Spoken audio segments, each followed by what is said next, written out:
Today, we're pulling back the curtain on the orchestra's most powerful section, the real engine room of sound. Welcome to our explainer on the incredible brass family. You know that moment, right?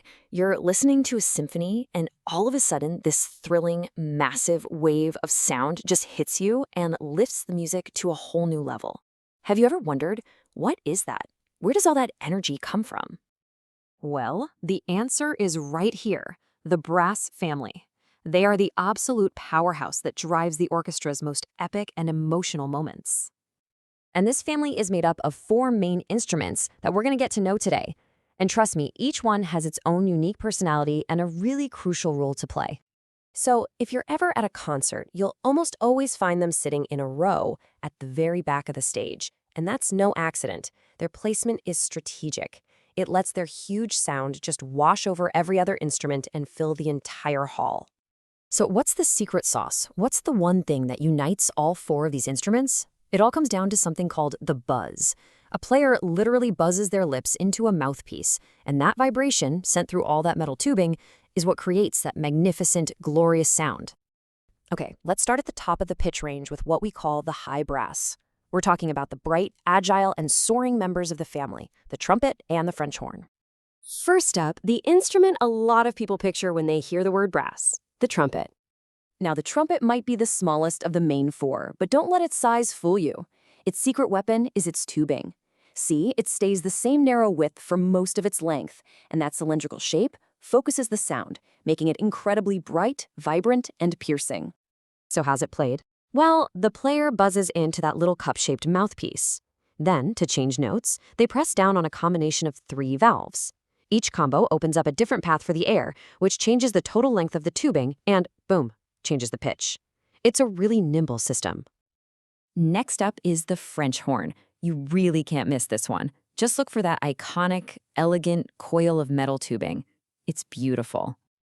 The French horn, which is played by a hornist, is all about its gorgeous, round, velvety tone.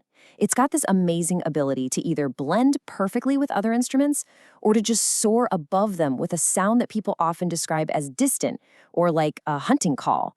It's just so evocative. But here's something that makes the French horn totally unique. A hornist always keeps their right hand inside the bell. And they're not just holding on. They're actually using their hand to fine-tune the pitch and shape the tone. It's a remarkably hands-on way to play an instrument. All right, let's head down the scale to the low brass section. These are the instruments that provide that rich, powerful, and room-shaking foundation for the family: the trombone and the tuba. And first, we've got the instrument that stands out right away because of its one-of-a-kind mechanism. I'm talking about the trombone.